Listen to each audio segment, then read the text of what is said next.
Tuition भाग 2 chapter 3 अलस कथा, जिसका अर्थ होता है आलसी की कथा। प्रस्तुत पाठ अलस कथा विद्यापति द्वारा रचित कथा ग्रंथ पुरुष परीक्षा से संकलित है।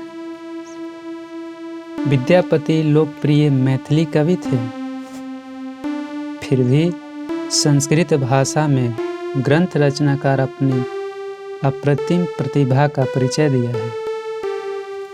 पुरुष परीक्षा कथा ग्रंथ में मानवीय गुणों पर प्रकाश डाला गया है, तो दोषों से मुक्त पाने की शिक्षा भी दी गई है। अलस कथा में आलस्य का त्याग करने की शिक्षा भी दी गई है, क्योंकि मानव शरीर में आलस्य से बढ़कर कोई शत्रु नहीं है। कथाकार का कहना है कि आलसी व्यक्ति का जीवन अति दुखमय होता है। व्यक्ति अपने आलस्य के कारण कोई भी काम समय पर नहीं कर पाता है। अर्थतः उसे हर कोई दृष्टि से देखता है। मित्र भी ऐसे व्यक्ति से मुंह मोड़ लेते हैं। इसलिए आलस्य को हमेशा त्याग देना चाहिए। प्रस्तुत श्लोक के माध्यम से कवि विद्यापति का कहना है कि वैसे लोग पर व्यंग किया गया है जो बिना परिश्रम किए अथवा पसीना बहाए किसी तरह जीवन जीने का प्रयास करते हैं। ऐसे आलसी लोग पेट की ज्वाला अर्थात भूख सहन कर लेते हैं, लेकिन थोड़ा भी परिश्रम करना नहीं चाहते।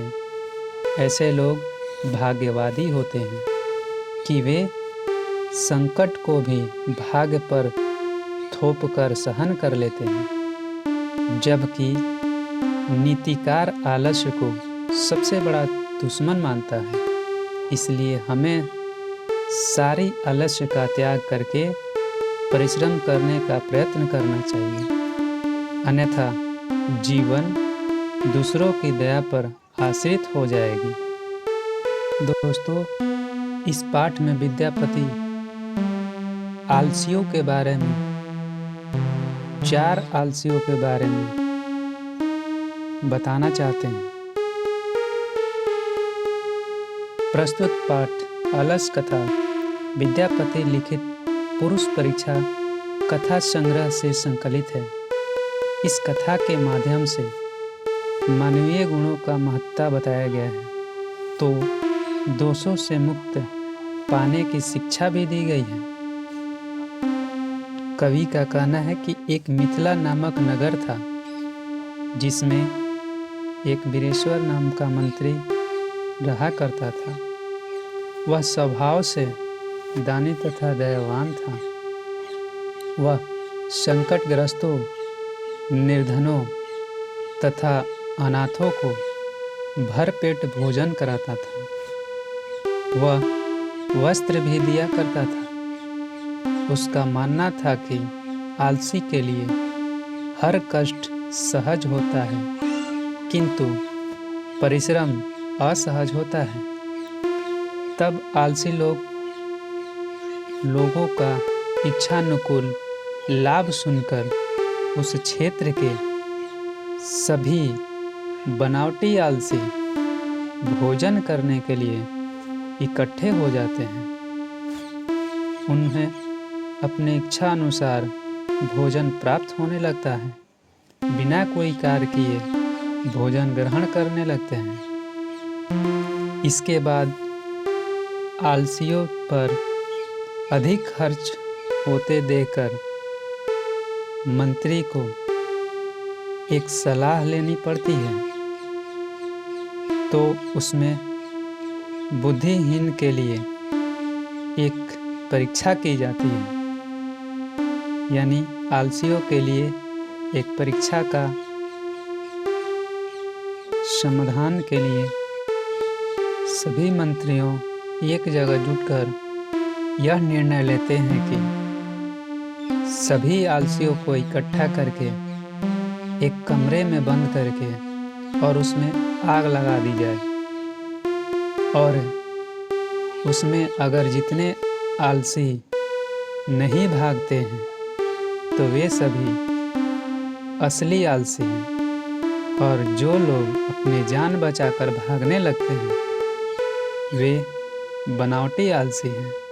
ऐसा किया जाता है। सभी आलसियों को एक जगह बुलाकर उस घर में आग लगा दी जाती है। चारों तरफ आग लगी का हाहाकार मच जाता है। सभी लोग चीखने लगते हैं, चिल्लाने लगते हैं। तभी उसमें जितने भी लोग रहते हैं जो बनावटी आलसी रहते हैं वो आग लगी को देखकर भागने लगते हैं। सभी बनावटी आलसी एक दूसरे का हाथ पकड़कर वहाँ से निकल भागते हैं, लेकिन उसमें 4 आलसी कपड़ा से मुंह ढके सोए रहे। आग लगी के कारण लोग शोरगुल मचाने लगे, तब भी वे लोग नहीं जगे। तब एक आलसी ने कहा, अरे यह कैसा शोरगुल है? तो दूसरे ने कहा, शायद इस घर में आग लगी है। तो तीसरे ने कहा, कोई धार्मिक व्यक्ति नहीं है जो हमें भीगे हुए कंबल या चटाई से ढक सके। तो चौथे व्यक्ति ने कहा, अरे क्यों भौचाल मचा रहे हो? कितना बातें करते हो? चुपचाप तो रहो, हमें सोने दो। चारों आलसियों की बात सुनकर कोई दयावान व्यक्ति ने उनके चट्टा को पकड़ के घसीटते हुए बाहर निकाला, और इसके बाद सज्जन पुरुष ने कहा, स्त्रियों का रक्षक पति होता है, बच्चों का रक्षक माता होती है, तथा आलसियों का रक्षक कोई दयावान व्यक्ति ही होता है। अर्थात धार्मिक स्वभाव वाले ही किसी की रक्षा करने में रुचि लेते हैं।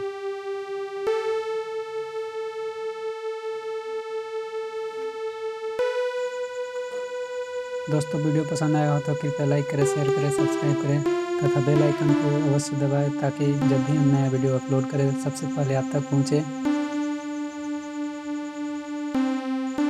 दोस्तों, अगला वीडियो में हम टोटल अलस कथा पाठ का ऑब्जेक्टिव क्वेश्चन बताने वाले हैं।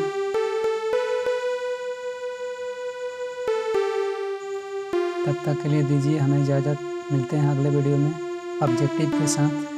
जय हिंद, जय भारत।